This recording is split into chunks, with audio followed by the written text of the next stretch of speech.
সরকারি চাকরিতে কোটা পদ্ধতির সংস্কার নিয়ে দেশব্যাপী চলমান অস্থিতিশীল অবস্থার মধ্যেই রোববার যুগান্তকারী রায় ঘোষণা করেছেন দেশের সর্বোচ্চ আদালত সুপ্রিম কোর্টের আপিল বিভাগ। রায়ে সরকারি চাকরিতে 93% মেধার ভিত্তিতে আর 7% কোটায় নিয়োগের কথা বলা হয়েছে।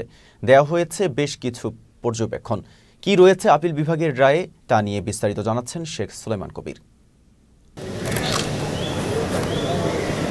কোটা সংস্কার নিয়ে সকল জল্পনা কল্পনার অবসান হয়েছে আপিল বিভাগের রায়ে। সরকারি চাকরিতে নিয়োগের ক্ষেত্রে কোটা পুনর্বহাল সংক্রান্ত হাইকোর্টের দেয়া রায় বাতিল করা হয়েছে।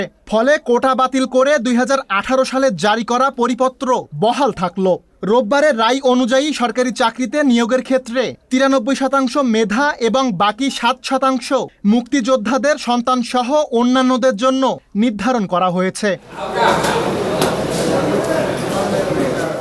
রোববার প্রধান বিচারপতি ওবায়দুল হাসানের নেতৃত্বাধীন 7 সদস্যের আপিল বিভাগের পূর্ণাঙ্গ বেঞ্চ রায় ঘোষণা করেন। এতে বলা হয়, কোটা পদ্ধতি নিয়ে আদালতের দেয়া রায়ের বিষয়ে যে কোনো সিদ্ধান্ত নিতে পারবে সরকার কিংবা নির্বাহী বিভাগ, অর্থাৎ প্রয়োজনে কিংবা সার্বিক বিবেচনায় আদালতের দেয়া রায় বাতিল, সংশোধন বা সংস্কার করতে পারবে সরকার।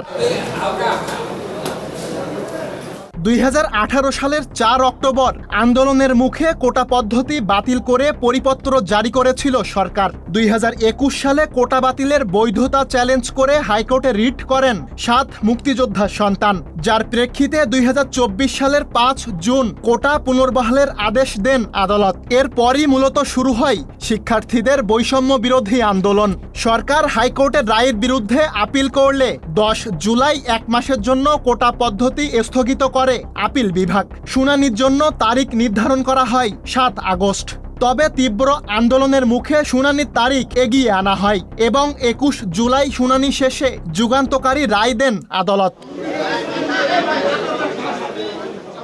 রায়ে বলা হয়, সরকারি চাকরিতে নিয়োগের ক্ষেত্রে এখন থেকে মেধার ভিত্তিতে নিয়োগ হবে 93%। এছাড়া মুক্তিযোদ্ধাদের সন্তানদের জন্য 5%, ক্ষুদ্র নিগোষ্ঠীর জন্য 1% এবং প্রতিবন্ধী ও তৃতীয় লিঙ্গের জন্য 1%।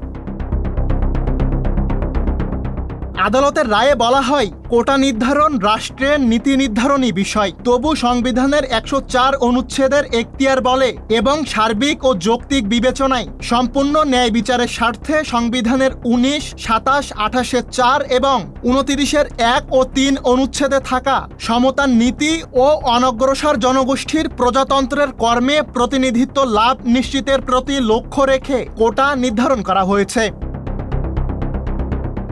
আপিল বিভাগে শুনানিতে রাষ্ট্রপক্ষে attorney general M Amin Uddin যুক্তি উপস্থাপন করেন, আর জ্যেষ্ঠ 6 জন আইনজীবীর বক্তব্যও শোনেন আদালত। সব পক্ষের যুক্তিতর্ক শুনে আদালত ঐতিহাসিক এই রায় ঘোষণা করেন। সুলাইমান কবির, চ্যানেল এস, ঢাকা।